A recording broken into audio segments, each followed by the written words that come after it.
इस वीडियो में दी गई जानकारी सामग्री गणना की प्रामाणिकता या विश्वसनीयता की गारंटी नहीं है।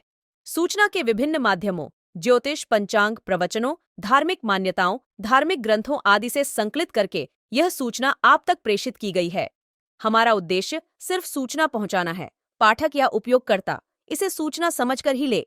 इसके अतिरिक्त इसके किसी भी तरह से उपयोग की जिम्मेदारी स्वयं उपयोगकर्ता या पाठक की ही होगी। नमस्कार दोस्तों, स्वागत है आपका हमारे YouTube चैनल सांसारिक जानकारी पर। हम आपको यहाँ पंडित प्रदीप जी मिश्रा द्वारा बताए गए उपाय जो वे अपनी कथा में बताते हैं, उनकी जानकारी देते हैं, ताकि आपको एक ही जगह पर ही सारे उपाय मिल जाए। गुरु जी के बताए गए उपाय श्री शिव पुराण से जाने गए होते हैं, इसलिए निसंदेह भगवान शिव पे विश्वास रख कर करे। इस पुराण में शिव जी को वात्सल्य, दया और करुणा की मूर्ति के रूप में महिमामंडित किया गया है। इस पुराण का पाठ करने से भक्तों के अंदर भी ऐसे ही गुणों का संचार होता है, यानी भक्तों का चरित्र भी भगवान शिव की ही तरह बनने लगता है। जो भक्त शिव पुराण का विधि पूर्वक पाठ करते हैं, वो जीवन मरण के चक्र से भी मुक्ति पा जाते हैं। हिंदू धर्म शास्त्रों में भगवान गणेश को प्रथम पूजनीय माना गया है। मान्यता है कि किसी भी शुभ और मांगलिक कार्य की शुरुआत भगवान गणेश की आराधना के साथ होती है, तभी सभी कार्य निर्विघ्न पूरे होते हैं। सप्ताह में बुधवार का दिन भगवान गणेश को समर्पित है। कहते हैं सच्चे मन से की गई गणेश जी की पूजा शुभ फलदायी साबित होती है। भक्तों की सभी मनोकामनाएं पूर्ण होती हैं और कार्यों में आ रही बाधाओं से छुटकारा मिलता है। ऐसे में जानते हैं बुधवार के दिन किन उपायों को करने से व्यक्ति की सभी मनोकामनाएं पूर्ण होती हैं। अगर सच्चे मन और पूरी भक्ति से गणेश जी की पूजा की जाए तो उनके सभी कष्ट दूर होते हैं, कार्यों में आ रही बाधाओं से भी छुटकारा मिलता है। जितने आस्था चैनल पर कथा सुन रहे हो, जितने फेसबुक और यूट्यूब पर सुन रहे हो, बहुत सावधानी से सुनना। जब जीवन में कहीं समस्या खड़ी हो जाए, कहीं बहुत विकट समस्या है और कोई हल ना मिल रहा हो जाता है। जीवन में कोई कोई घड़ी ऐसी आके खड़ी हो जाती है जहाँ पर हमको सोचने के लिए भी समय नहीं है। तब शिव महापुराण की कथा वर्णन करके मौका मिले तो गीता प्रेस गोरखपुर की मार्कंडे पुराण निकालकर उसमें पढ़ना मिल जाएगा। शिव महापुराण की कथा में आज एक बात अपने भीतर लेकर जाना। स्वयं नर नारायण ने भास्कर देव से कहा, सूर्य नारायण आपने तो केवल एक दुर्दुम्ब को कवच दिया है, पर मेरा महादेव, मेरा शिव अपने नयन के अश्रु से जो रुद्राक्ष उत्पन्न करा है उसने, वो रुद्राक्ष तो संसार के प्रत्येक मनुष्य का कवच है। रुद्राक्ष की महत्वता तुम जितनी जितनी जहां जहां पढ़ोगे, हर कथा के अंतर्गत तुम्हें मिलेगी। जिसके हृदय में, जिसके कंठ में, जिसके कंठ के अंदर भुजा पर जिसके रुद्राक्ष होता है, उसकी कवच स्वयं शिव बनकर चलते हैं और उसकी रक्षा शंकर करते हैं। एक बात और बहुत अच्छे से सुनिए, शायद आपकी जिंदगी को सवार हो, शायद आपके जीवन को सवाल। मेरी जीजियों, मेरे जीजाओं, मेरी बेटियों, बेटाओं, कभी मौका लगे, शंकर भगवान के शिवलिंग के पास में आप बैठे हैं, कभी मौका लगे और आप पूजन करने के लिए गए, कभी पूजन करने के लिए, और आपको शंकर भगवान के शिवलिंग के पास में या शंकर भगवान के शिवलिंग के ऊपर कनेर का अगर पीला फूल देखा है ना आप लोगों ने? अरे बोलो तो जम के, देखा है?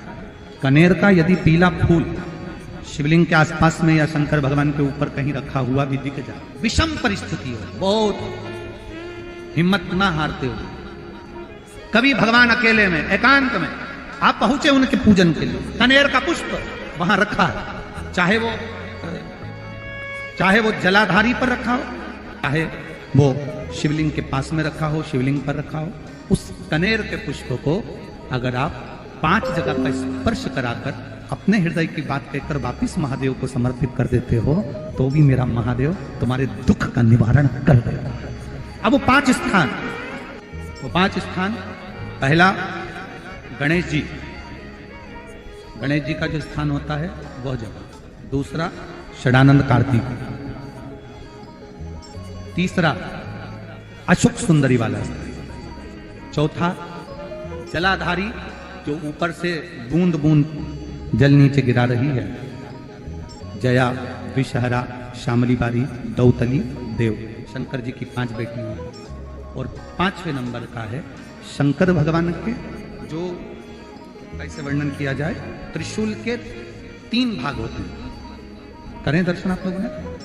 जैसे सामने त्रिशूल लगा है, इस त्रिशूल के ऊपर देखेंगे तो 3 भाग दिख रहे हैं, नजर आ रहे हैं सबको?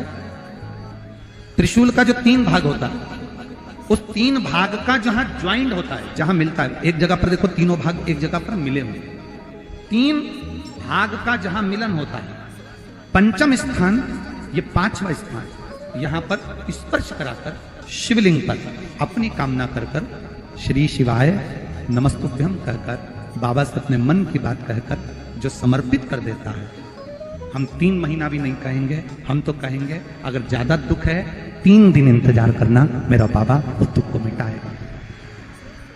3 महीना बहुत दूर, पर करना है दिल से।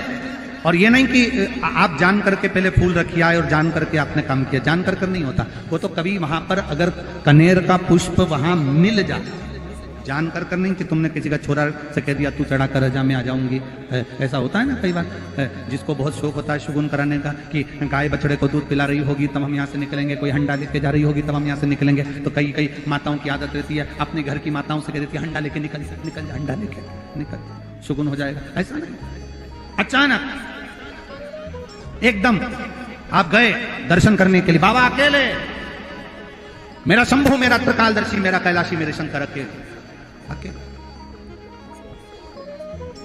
और कनेर का पुष्प कहीं पर भी मिला, शिवलिंग के आसपास में, जलाधारी के आसपास में कहीं पर, शिवलिंग पर भी अगर चढ़ा हुआ मिल गया तो भी उठा लिया। 5 स्थान सभी लोग बोलेंगे, पहला गणेश जी, दूसरा, तीसरा, चौथा, जम के बोलिए, जलाधारी, 5वां त्रिशूल का मिलन स्थान। त्रिशूल का मिलन स्थान से मतलब इसलिए रखा कि आपके दुख के निवारण के लिए जब हम अपने मन की बात बाबा से कहते हैं, बाबा अब कुछ आप कृपा करेंगे, त्रिशूल उठाएंगे तब मेरा कष्ट दूर हो सकता, मेरा ये रोग है, मेरी ये बीमारी है, मेरा ये दुख है, तब मिट सकता। हमें शंकर के मंदिर में जाकर किसी देवता को ढूंढने की जरूरत नहीं है। जहां शंकर भगवान का शिवलिंग रखा हुआ है वो माता जी का हस्तकमल है, माता पार्वती जी का स्थान है। जहां शिवलिंग रखा है वो शंकर भगवान है।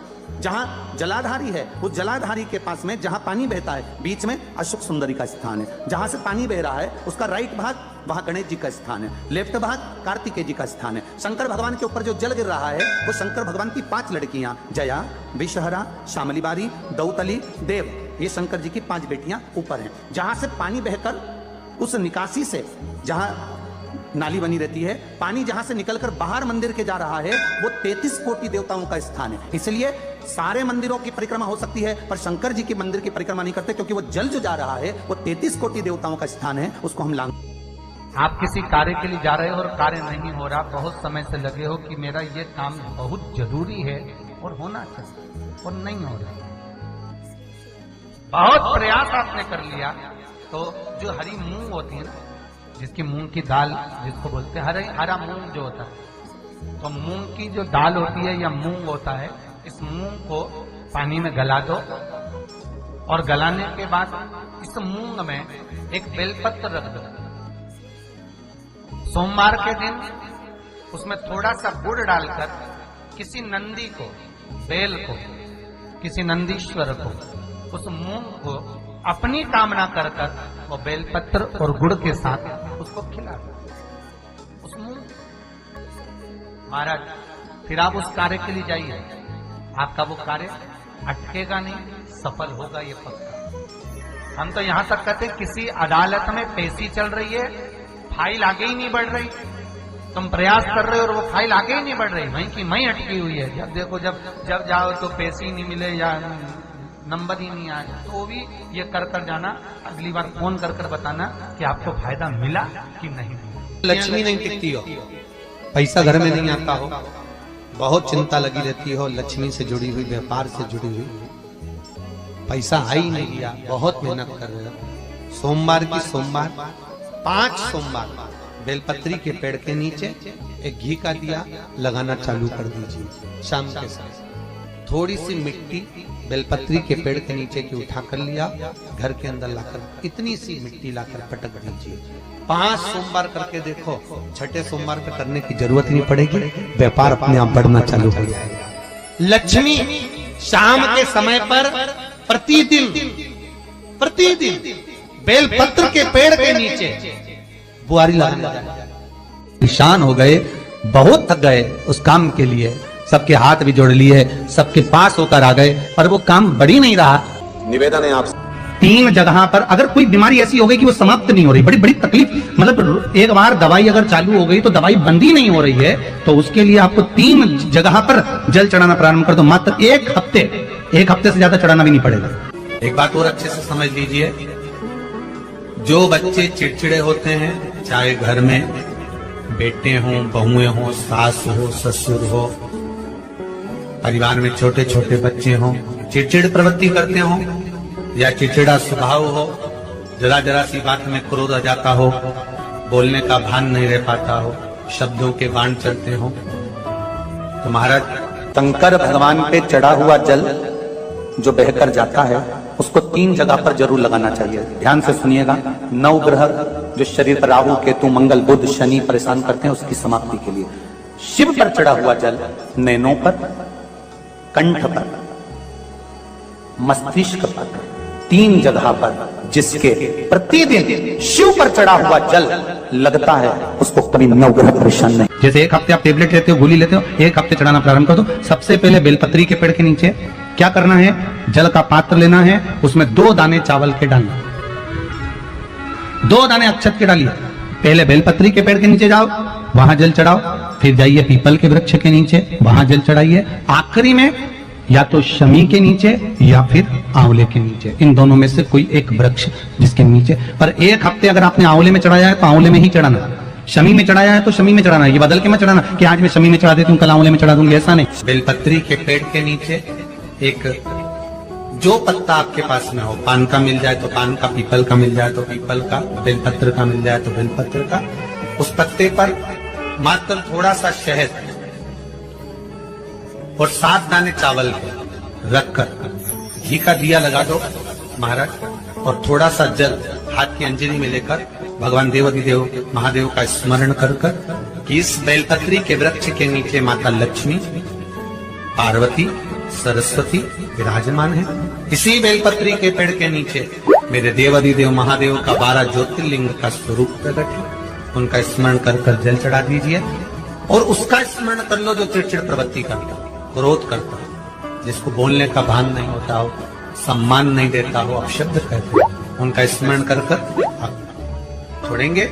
एकदम एक प्रदोष करेंगे, दूसरे प्रदोष तक तो आपको कोई दिक्कत ही नहीं। 2-3 प्रदोष कर देखिए, बाबा कृपा। शंकर भगवान को जो जल चढ़ाया जाता है दुख काटने के लिए, तकलीफ काटने के लिए, कष्ट मिटाने के लिए, तो एक नियम है शंकर भगवान का जल चढ़ाने का जो नियम है।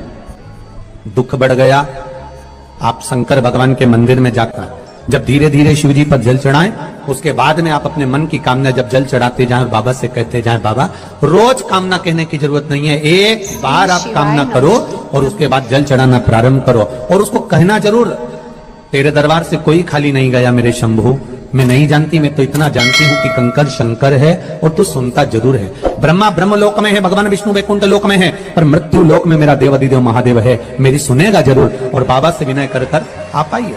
पर ये जरूरी नहीं है कि आप सीहोर आए या कहीं जाएं, आप तो आपके घर के पास में जो शिव मंदिर हो उस मंदिर में 1 लोटा जल चढ़ाना चालू कर दो और धीरे धीरे दुख काटना प्रारंभ कर दो, काटेगा दुख। बस जल चढ़ाने का एक नियम है शिव जी का। जैसे ये गौल जलाधारी है, यहां से पानी गिरता है, ये शिवलिंग है। ये 2 जो भगवान का पानी जहां बहकर जाता है ये गोल में से, तो यहां जो स्थान है ये सीधे भाग पर गणेश जी विराजमान है, लेफ्ट भाग में कार्तिकेय जी है, बीच में एक मोटी सी लाइन होती है जहां सुख सुंदरी है। ऊपर से जो बूंद बूंद पानी गिर रहा है वो शंकर भगवान की 5 लड़कियां हैं, जया, विषहरा, शामलीबारी, दौतली और देव। जहां गोल भाग है, जहां शिवलिंग रखा हुआ है, ये माता पार्वती जी का हस्त कमल है, जिसको पीठिका कहते हैं। महाराज जल चढ़ाने का नियम है, जब हमारे ऊपर दुख होता है, तकलीफ होती है, कष्ट होता है, बड़ी दिक्कत परेशानी होती है, तो हम जल चढ़ाते हैं। तो उस जल को चढ़ाने का नियम है, पहले गणेश जी का स्थान, कार्तिकेय का स्थान, अशोक सुंदरी की जगह, फिर माता पार्वती की पीठी का, उसके बाद जलाधारी को स्मरण कर कर जल धीरे धीरे शंकर भगवान पर छोड़ा जाता है। जब धीरे धीरे शिव जी पर जल चढ़ाएं, उसके बाद में आप अपने मन की कामना जब जल चढ़ाते जाएं और बाबा से कहते जाएं, बाबा रोज कामना कहने की जरूरत नहीं है, एक बार आप कामना करो और उसके बाद जल चढ़ाना प्रारंभ करो। और उसको कहना जरूर, तेरे दरबार से कोई खाली नहीं गया मेरे शंभू, मैं नहीं जानती, मैं तो इतना जानती हूँ कि कंकर शंकर है और तू सुनता जरूर है। ब्रह्मा ब्रह्म लोक में है, भगवान विष्णु वैकुंठ लोक में है, पर मृत्यु लोक में मेरा देवाधिदेव महादेव है, मेरी सुनेगा जरूर। और बाबा से विनय कर कर आप आइए। जल चढ़ाने का नियम, अगर दुख है, तकलीफ है, कष्ट है तो ऐसे चढ़ा दो, और अगर मन कर रहा है डायरेक्ट शिव जी पे चढ़ाना हो तो तुम्हारी मर्जी, उसमें कोई मना नहीं। श्री शिवाय नमस्तुभ्यम, सब बोलिए एक बार जमकर, श्री शिवाय नमस्तुभ्यम। प्रैक्टिकल जरूर करना, कहीं सियोर वाला महाराज झूठ तो नहीं बोल रहा। शास्त्रों की बातें हमारे जीवन में हमें सुख प्रदान करे, इसलिए इस भाव का आनंद करते हुए आज की कथा को विराम देते हैं। तो दोस्तों, यहाँ पे हमारी वीडियो समाप्त हुई। उम्मीद करती हूँ हमारी ये जानकारी आपको जरूर पसंद आई होगी। हमारी वीडियो को लाइक जरूर करें और हमारे चैनल को सब्सक्राइब और शेयर करना न भूलें। जय श्री राम,